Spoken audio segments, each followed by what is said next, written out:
En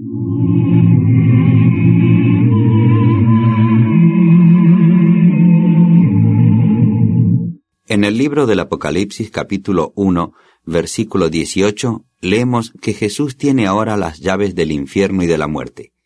¿Qué llaves son esas? ¿Y qué irá a hacer Jesús con ellas? Francisco y Ernesto, miembros de la Asociación de Estudiantes de la Biblia El Alba, pasan a discutir este tema con su acostumbrado espíritu de tolerancia y de buena voluntad hacia todos. ¿Sabe usted, Ernesto, qué va a hacer Jesús con las llaves del infierno? No, y me parece muy interesante. Pero primero quiero saber algo acerca de otras llaves, las llaves de los cielos. En Mateo 16:19 se dice que Jesús prometió dar al apóstol Pedro las llaves del cielo. No las llaves del cielo, sino las llaves del reino de los cielos. Pues es la misma cosa. No, Ernesto, hay una gran diferencia.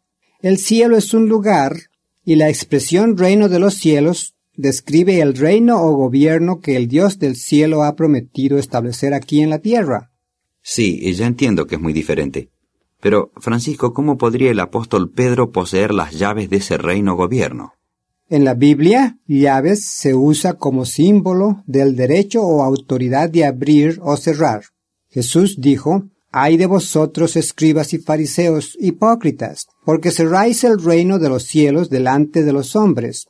Esto lo hacían por medio de sus falsas enseñanzas y su oposición al evangelio del reino que proclamaba el Maestro. Francisco, ¿es a ese reino al que se refiere el profeta Daniel en su promesa que dice: «El Dios del cielo establecerá un reino»? Exactamente. Todos los santos profetas de Dios predijeron ese reino. Jesús vino para establecer su derecho de ser rey de ese reino. Él vino a su pueblo y le ofreció la oportunidad de asociarse con él en la fase espiritual de ese reino. Sin embargo, solamente unos pocos aceptaron. ¿Por qué se dio al apóstol Pedro el privilegio de usar las llaves del reino?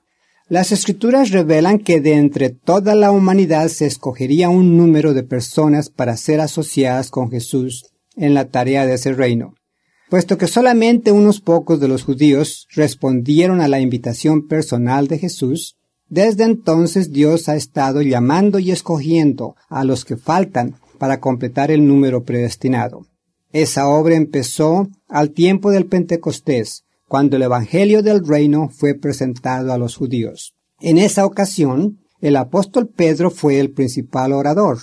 Así como la llave empleada por los fariseos para cerrar la puerta del reino consistió de falsas enseñanzas, en contraste, el apóstol Pedro abrió la entrada a los privilegios del reino a los judíos en el Pentecostés con el Evangelio de verdad.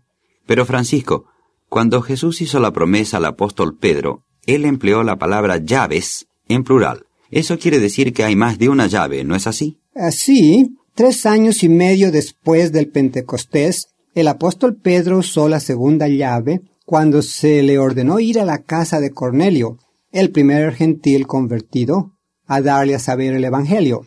Ya entiendo cuáles son las dos llaves. El entrar al reino celestial y llegar a ser asociados con Jesús como gobernantes es muy diferente a recibir la bendición de vida eterna en la tierra. Cuán consolador es saber que esas bendiciones no serán solamente para unos pocos, sino que serán extendidas a cuantos las quieren recibir. Pero Francisco, hay otro texto que habla de las llaves del infierno. Aquí está y dice: «Yo soy el primero y el postrero, yo soy el viviente, y yo estuve muerto, y he aquí que vivo por los siglos de los siglos, y tengo las llaves de la muerte y del infierno». El texto se encuentra en Apocalipsis 1:17-18. Me parece que quien habla aquí es Jesús, ¿verdad? Sí, Ernesto, ¿pero a qué viene esta pregunta?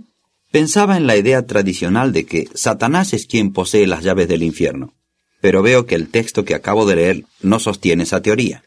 Así es, Ernesto. Satanás nunca ha estado en el infierno, mas cuando Jesús murió, él sí fue al infierno. ¿Eso dice la Biblia? Sí, conforme al Salmo 16, versículo 10, Jesús estuvo en el infierno entre el tiempo de su crucifixión y su resurrección.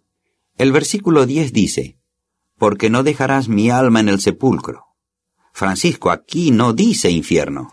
En el capítulo 2 del libro de los Hechos, hay un discurso que el apóstol Pedro hizo en el día del Pentecostés. Habló de la crucifixión de Jesús y dijo que Dios lo levantó de entre los muertos y que tanto la muerte como la resurrección de Jesús se verificaron en cumplimiento de la profecía del Salmo 16 que usted acaba de leer. El versículo 10, como aparece en la versión Valera de la Biblia, dice infierno en vez de sepulcro. Pero ¿por qué fue Jesús al infierno cuando murió? El infierno siempre ha sido considerado como un lugar a donde solamente van los malos. La Biblia dice que Jesús murió, el justo por los injustos. El infierno de que trata la Biblia es la condición de la muerte. Por lo tanto, al morir Jesús en rescate por la humanidad, adquirió las llaves del infierno. Es decir, Jesús redimió a la humanidad de la pena o castigo por el pecado, la muerte, y por eso, cuando Él murió, según la Biblia, fue al infierno. La Biblia expresa el mismo pensamiento de diferentes maneras. Por ejemplo, dice que Jesús es la propiciación por los pecados. También emplea el término precio de rescate al describir la obra redentora de Jesús. Las palabras precio de rescate son traducidas del griego y significan precio correspondiente o sustituto. Si Jesús sustituyó a Adán y a su posteridad al morir por ellos, entonces, ¿por qué los que han muerto no salen de sus tumbas? ¿Por qué continúa Dios imponiendo la pena de muerte si el precio de rescate ya ha sido obtenido? Dios no continuará indefinidamente imponiendo la pena de muerte. En cambio, al debido tiempo, restaurará la humanidad a la vida. Pero dígame, Francisco, ¿qué significa la expresión las llaves del infierno? No se refiere literalmente a unas llaves, ¿verdad? Seguramente que no. Es solamente un símbolo o manera de hablar. Cuando uno tiene una llave, puede abrir aquello a que pertenece la llave. ¿Usará Jesús las llaves del infierno para abrir las puertas del infierno? Sí. Según las Escrituras, los que han muerto se encuentran encerrados en la prisión de la muerte.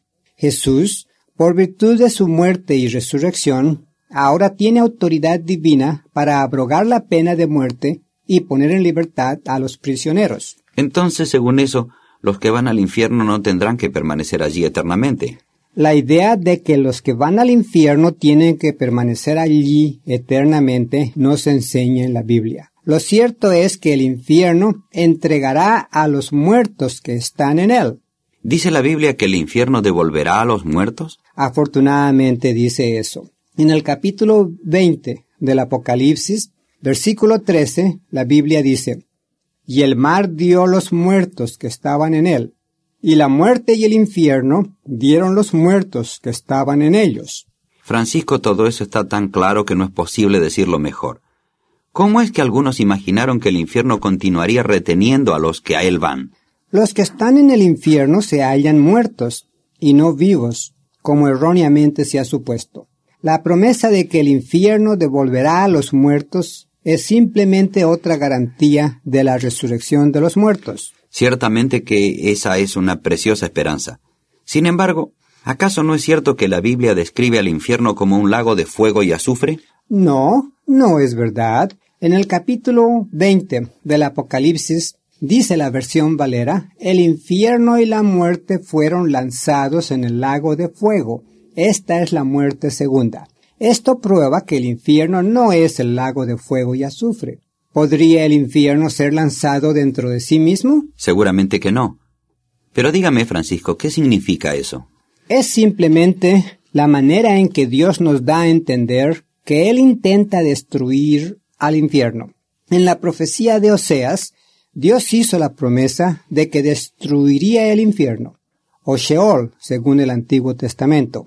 Y en este pasaje del Apocalipsis, en donde por última vez aparece la palabra infierno, el Señor reafirma esa promesa al decir que el infierno será lanzado en el lago de fuego. ¿Qué es el lago de fuego?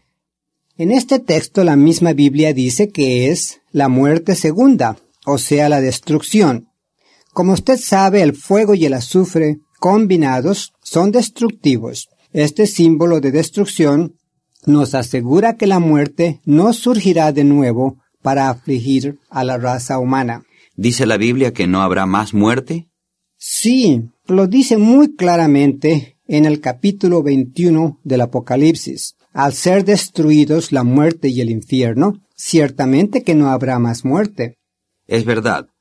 Francisco, usted dijo que el texto del Apocalipsis 20:14, donde asegura que el infierno será lanzado al lago de fuego o destruido, es la última vez que aparece la palabra en la Biblia. Precisamente, así es. Conforme a eso, ya no hay más que decir sobre el particular, pues muestra al infierno destruido y a los que estaban en él restaurados a la vida. Ciertamente, Francisco, que al ser bien entendida la Biblia parece más maravillosa. Muy cierto, Ernesto. Y nada es más importante que conocer mejor su razonable y armonioso testimonio. Ernesto, ¿se le ocurre algo más importante que esto? No, Francisco. No hay nada más importante que conocer los planes y propósitos de Dios, y esto es particularmente cierto con respecto a la provisión de vida después de la muerte hecha por Dios. Estimados radioyentes, todas estas verdades se explican en el folleto Esperanza más allá de la tumba de una manera clara y razonable. En sus páginas encontrarán explicaciones en cuanto a ¿qué es el cielo? ¿Pueden los vivos hablar con los muertos? ¿Qué es el paraíso y dónde está? ¿Qué es el infierno de que nos habla la Biblia? ¿Cómo podemos tener la seguridad de que los que han ido al infierno saldrán de él? ¿Nos conoceremos los unos a los otros en la resurrección? Esto les da una idea del tesoro de información espiritual que les aguarda en la Biblia. Los invitamos a que hoy mismo soliciten un ejemplar gratis. Simplemente pidan el folleto Esperanza.